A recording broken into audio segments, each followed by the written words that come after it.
Another Wednesday's come and gone, and I've got some comics. Let's talk about them.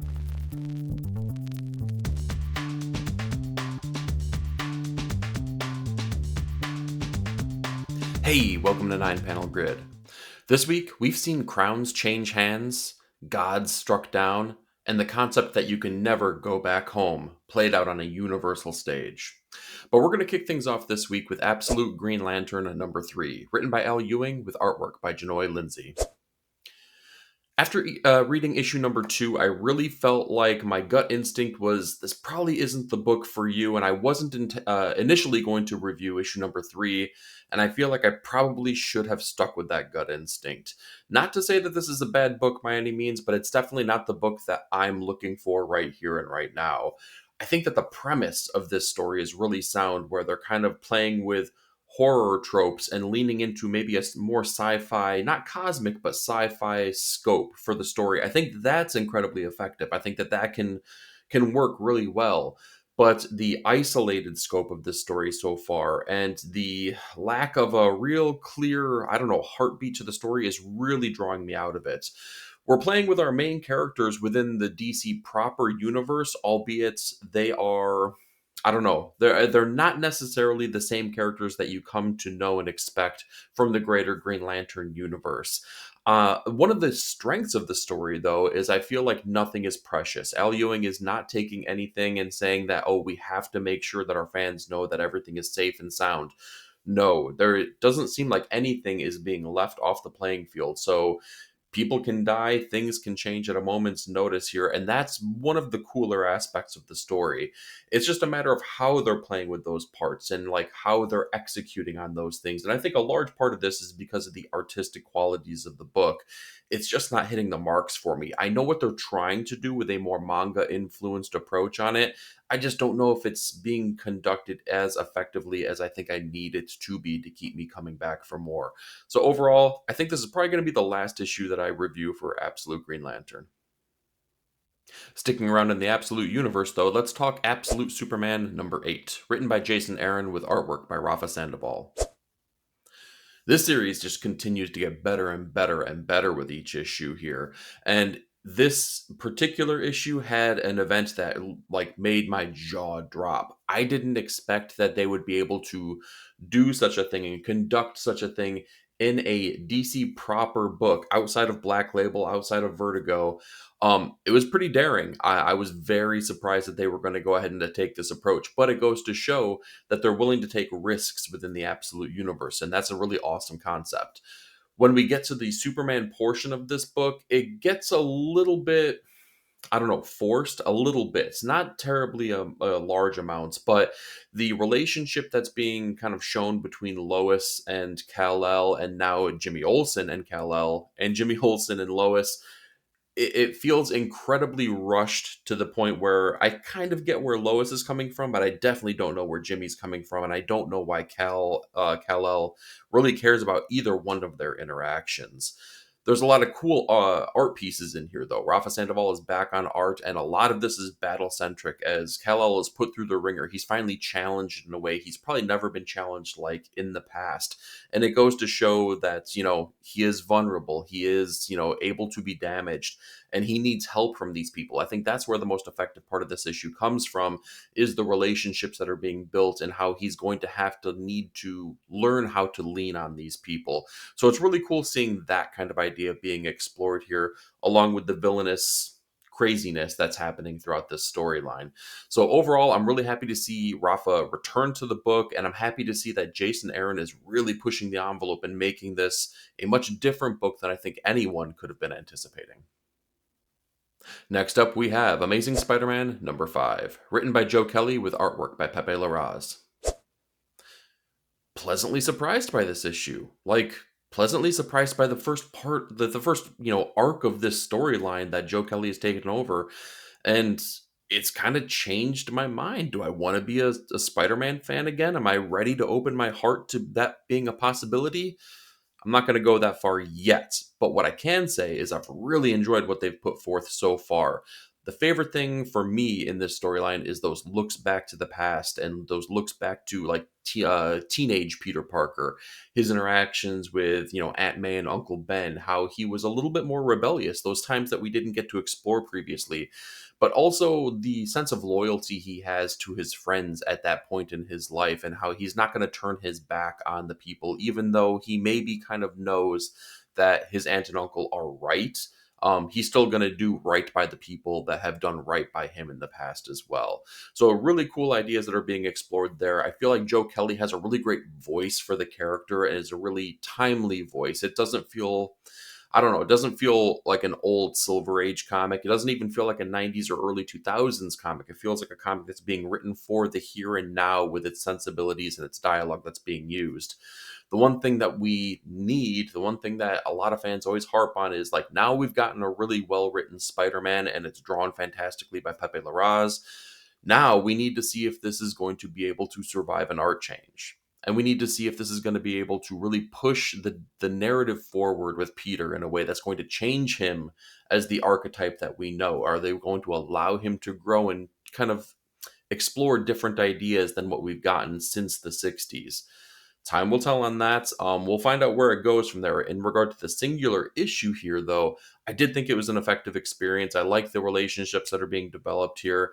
And most importantly, I just feel like, again, the voice is correct for this character. So will I be sticking around here? Probably. Is it for the long run? That's up to you, Marvel. All right, let's talk Daredevil number 22, written by Saladin Ahmed with artwork by Jose Pinto. This surprised me a little bit because it was a really good, self-contained, small scope of a storyline. We're talking 3 issues, in and out, bing, bang, boom, no fuss, no muss. And we don't get that a lot in comics nowadays. It's usually this grand, overarching story that has pieces that are connecting from 17 issues before, and this isn't that. This is really just solely self-contained. Matt goes to see a previous ex-girlfriend. They start a smallish relationship. We get connected with a new villain. He, battles the villain. Done. Like, move on. So that's kind of cool. We do get to play with some interconnectivity with some of Zdarsky's previous run here, as that villain is exposed to be someone that has connections to someone that was really kind of a foil for Wilson Fisk back in the day. So it's kind of cool that they're still pulling on some strings of things that happened in previous arcs before Ahmed's time on the title, but it's not beholden to them. It's not anything that you really need to go back and study those things to understand the intricacy. Like, no, it's not about that, but it's kind of cool that they're referencing it a little bit. But again, the best part about this is that we're in, we get some action, we get some character development, we're out, and we're on to the next storyline. From here on out, it feels like this is going to be a great jumping on point for people that maybe want to explore and see if Daredevil's the right character for them. Whether it's going to be enriching and engrossing, we're going to find out about that. This was kind of a cool change of pace, though. It just didn't, after the first arc of this story took the greater part of 20 issues to get through, it was kind of nice just to take 3 issues, take a break, just have fun, reset the table, and move on from here. So Daredevil number 22 surprised me. It's a Marvel heavy week, so let's go ahead and continue and keep this train rolling with Immortal Thor number 24, written by Al Ewing with artwork by Jan Bezaldua. This is the penultimate issue of the Immortal Thor storyline, and I have to say, I had really high hopes for this series overall, and now knowing that it's going to be coming to an end, even though it's relaunching as the Thor, dropping the Immortal portion of the title later on, I just don't know if this series has done enough, and I don't know if this issue did enough for me. This is all about Thor and Scourge really kind of saving Heimdall, getting back to, hopefully getting back to Asgard, stopping the larger threat of the god amongst gods, the Utgard gods, and specifically the Loki version of those people. And they do a good job at that. It calls upon the relationships that have been developed here in this series, largely different versions of them. It calls upon Loki to kind of be the hero and villain of the story, which is kind of sort of to be expected here. But that kind of goes to show what I was talking about. I don't know if this series is doing enough new big ideas in the same way that Al Ewing had big ideas for Immortal Hulk. I feel like that was a total tonal change for that book, and it really presented something new and exciting. Whereas this, which was billed to be something new, bold, and exciting that we've never seen for the character, feels a little bit like a retread of things that we've already gotten in the past a little bit. I don't know if the exploration has been conducted in a way that has really kind of like made you want to dig your heels in and come back for more and more and more on this story. It ends on a cliffhanger note. It ends on something that it draws you back in because, again, this is penultimate. There's one more issue, at least for this series, to kind of finish everything off before the relaunch. It just kind of lands with a dud, even though the thing that happens shouldn't land that way. So, overall, Immortal Thor has been very middle of the road. Next up, we have Imperial #1, written by Jonathan Hickman with artwork by Federico Vincentini. So, this is the series, the event that is supposed to basically reshape the scope of the Marvel cosmic portion of the universe. And I have to say, issue 1 gets me excited. This is Jonathan Hickman playing with Jonathan Hickman like ideas. You can feel the vastness of what's happening here, and you can see how basically the power sets in the cosmic entities within the Marvel universe are being played with. Things are being toyed with in a way that's going to basically reshape everything from here on out. The premise of this story is that there are unknown entities that are basically playing with these power structures. They're weakening every hierarchy amongst the cosmic universe within Marvel, whether it's the Shi'ar Empire, the Kree, the Skrull. Every player comes into some kind of aspect here, and all of their leaders, the heads of state, basically are all murdered. Every single one of them are poisoned simultaneously, and we don't know who's doing that, but we know now who is going to be investigating these things, which really kind of calls into some really fun things here. Mostly coming from the way of Peter Quill, Star-Lord, and Nova, Richard Rider. We see that they're going to be some of the main players here, but we also get to play with the idea of characters like Hulk, who is not known as a cosmic character right now, but we also know that in Greg Pak's time, we had the World Breaker Hulk, the one that was on Sakaar, and we get to play with those ideas again. So we're really setting up a lot of cool things that could be happening here, and really reshaping what some characters could be known for in the future, like the Hulk becoming a cosmic character again, possibly even Black Panther becoming that kind of idea again as well. So it's really setting the stage. It's doing so in a big bad way, and it's giving us the ideas that we really, really know, we come to know and expect from Hickman. So it delivers on all those things. So as far as events go, this one is doing the trick so far. As far as Jonathan Hickman books go, this is definitely doing the trick here as well. So if you haven't checked out Imperial yet, definitely put it on your pull list. All right, let's talk Kaya #27, written and drawn by Wes Craig. It's the series that continues to get better and better with each issue. This is no different. This is all about the exploration of our trio of heroes, and it's kind of hard to not call Razel one of those characters as well at this point, because what he's done for Jin has definitely come to fruition in this issue, because Jin kind of gets moved forward in a big bad way. We get to see the character development, the character growth, not only through just his actions, but his abilities as well in this issue. We're seeing a larger scope of the control he has over his shape-shifting abilities, where he can turn into different animals, creatures, and things like that. And it's all about our trio of heroes going to this camp where these people are enslaved here under the premise that, you work X amount of hours and you'll be freed from your duties. Of course, we know that that really never comes to fruition. So they're there to free the people that are encamped there. And it starts to draw on the idea of the prophecy that Jin is supposed to be the holder of. He is the golden child who will bring freedom to the land. This is the first time that we're starting to get people really buying into that idea, and people maybe seeing that maybe the prophecies are true, because he's harnessing his powers in a way that he hasn't been able to do so previously. He's been able to kind of get inklings of it, but he ends up passing out, or he can't hold on to that shape-shifting ability for long term.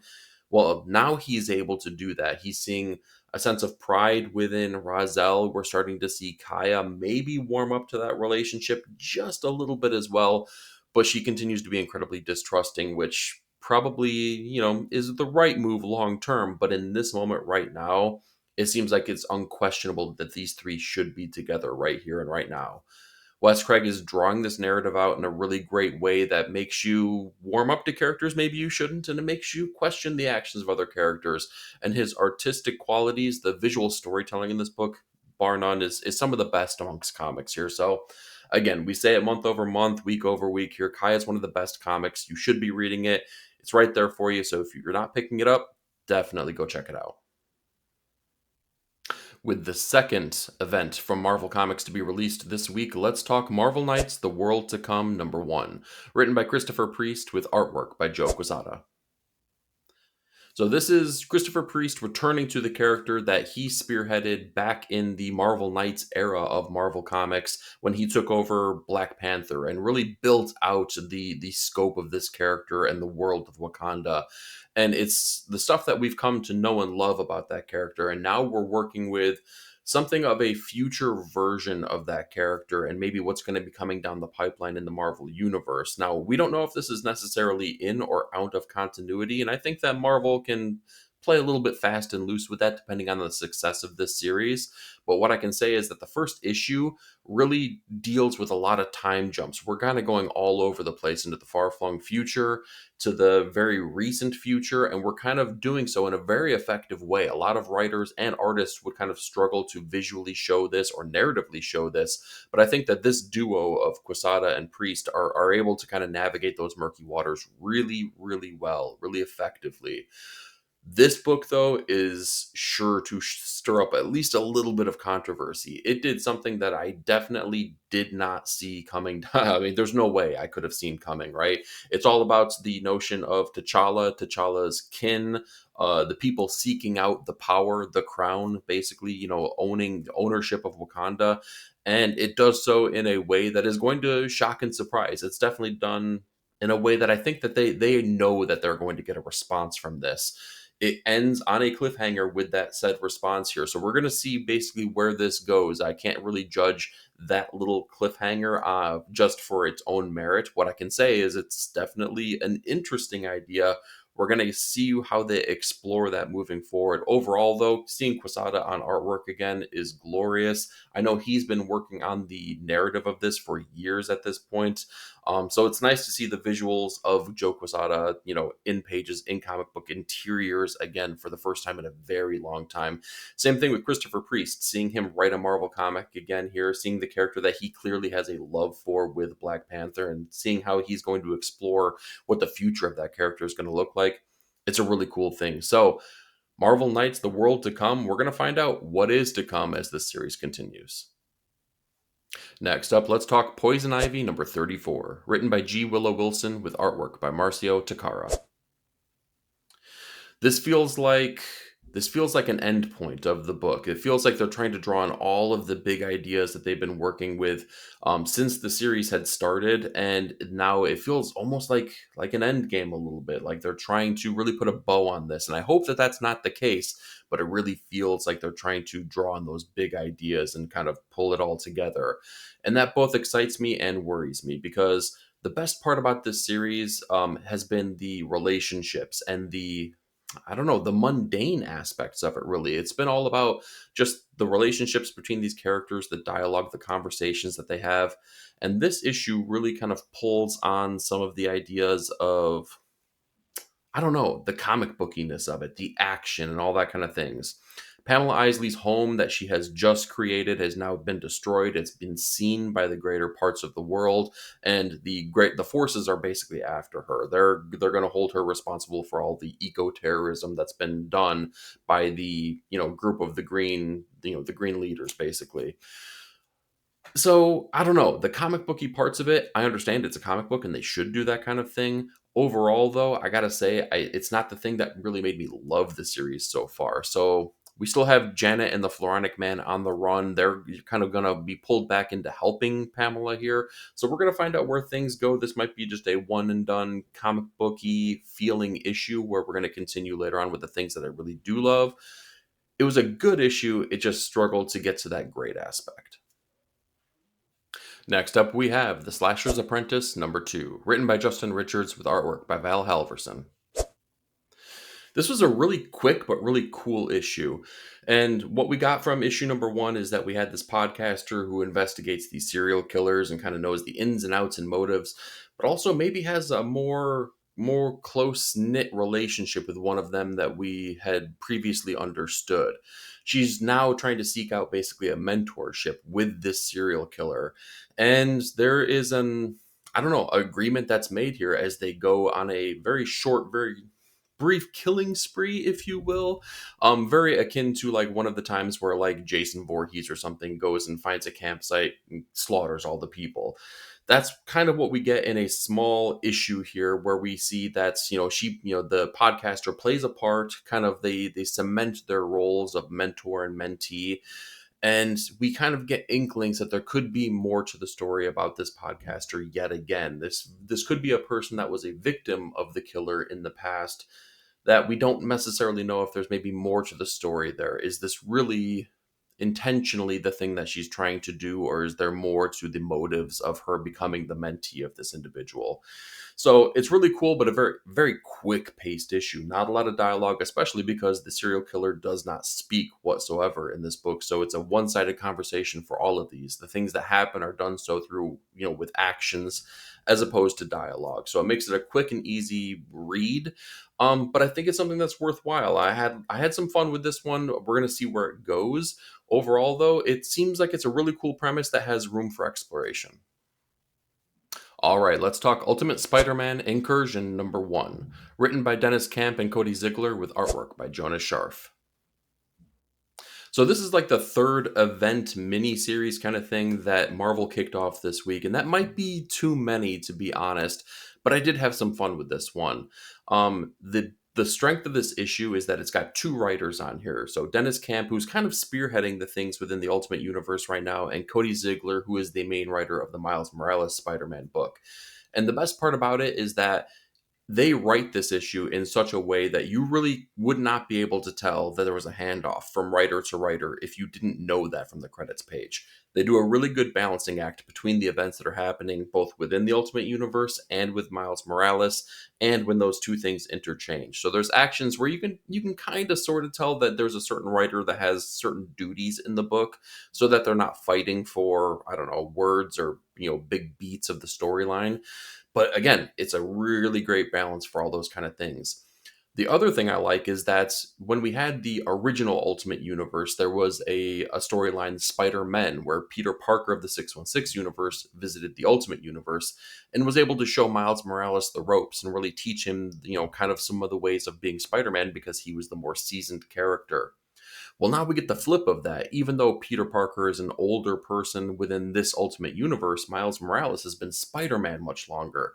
So you can tell that there is, a little bit of envy and a little bit of, mentorship here from the inverse of that, where Miles Morales is able to show him different things about being Spider-Man. And you can see a little bit about Peter Parker, noticing that, and definitely seeing it through the eyes of his son, who is like just completely in awe of the abilities of Miles Morales. So those were really cool ideas that were being explored here. If I'm being honest, the art felt a little stiff for me, especially for a Spider-Man book. When you get a Spider-Man book, you expect the art to be very kinetic, very energetic, a lot of movement. And this did an okay job at that, but it did feel a little bit stiff. So I think that there was room for it to, I don't know, grow a little bit, or, have some more fluidity in there. Overall, though, it was a good kickoff to this series, where Miles is looking for his baby sister who had gone through the portal into the Ultimate Universe. I'm excited to see how this is going to be explored and what this means for basically the interconnectivity between the Ultimate and 616 universe. So we're going to see where it goes. But overall, for an issue #1, it did enough to make me want to come back. Next up, we have Ultimate Wolverine #6, written by Chris Condon with artwork by Alex Linz. So this is a Wolverine therapy session through and through. Wolverine has been captured. He has been basically, drugged up, and now they're trying to break the mental chains that the Russians have over him, that he has been, turned into the weapon, much like the Weapon X program did for Wolverine in the 616 universe. And it's done so through the eyes of a new character that we're introduced to in the Ultimate Universe, one that is Legion, the child of Professor Charles Xavier. So it's really cool that we're getting to see kind of live within the mind of Logan, but it's not necessarily living in the mind so much as being in his mind through the eyes of another character.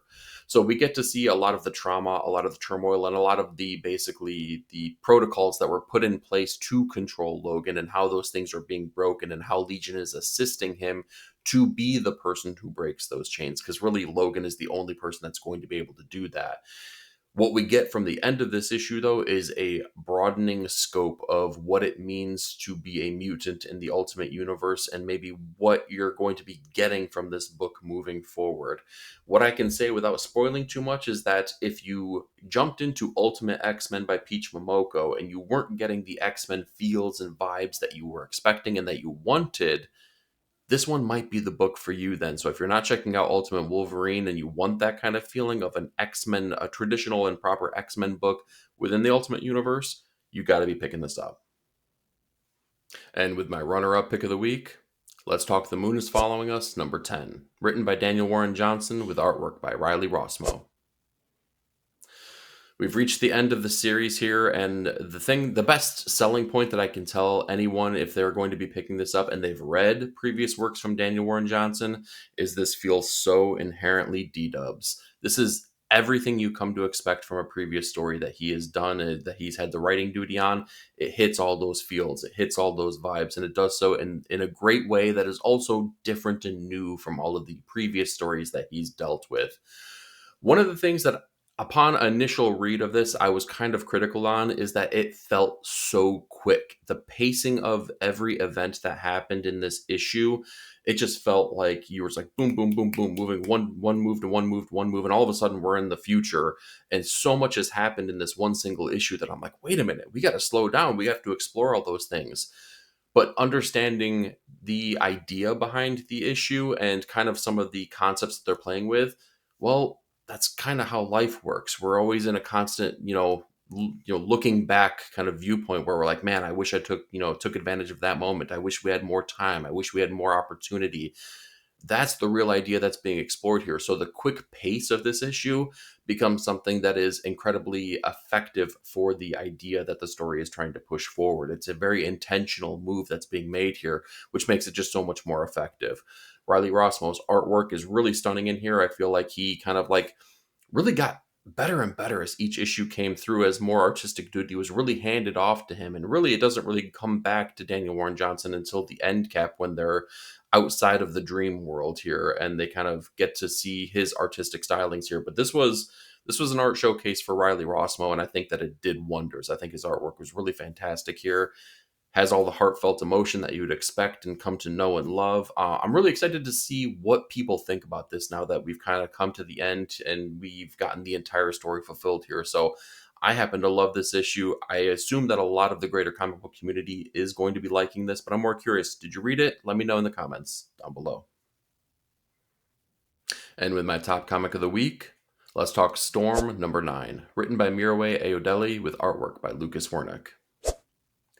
What I love about this series and this issue in particular is that it deals with a large scope, but it does so in such an effective manner. This book is bigger than anyone could have really anticipated it being. And it's dealing with the idea of Storm being a United States ambassador for the greater parts of mutantdom. It's dealing with her being an Avenger and an associate to the X-Men. It's dealing with her harboring fugitives, one so being Professor Charles Xavier. It's also dealing with her being the avatar and entity of eternity, right? Being its champion whenever it has actions that need to take place. She now is basically the avatar of a cosmic entity. Lots of big ideas here, but Mireille Ayodele is crafting this story in a way that is very clean, very concise. You never lose the scope of all these things that are happening. And what this issue does a great thing of is it pulls the reins in on all of those ideas, because Storm is being interrogated by the United States government, and we kind of go down the list of all of these things that have happened, and she takes ownership of all these things. But in that same vein, her back is now against the wall. And if there's any character who I would not want to push back up against the wall, it's going to be Storm, especially when she's, the herald of a cosmic entity. Probably not the right person that you want to be messing with. This has been a fantastic series. I think that, if you're looking for a big, weighty, heavy kind of story that we don't necessarily get from the big two unless they're special books, you have to check this out. So that's what I've got for you this week, but I'm more curious. What did you read and what were your thoughts? Do me a favor, like, share, and subscribe and be part of the panel. Leave me a comment down below. Thank you so much for watching. We'll talk to you next week.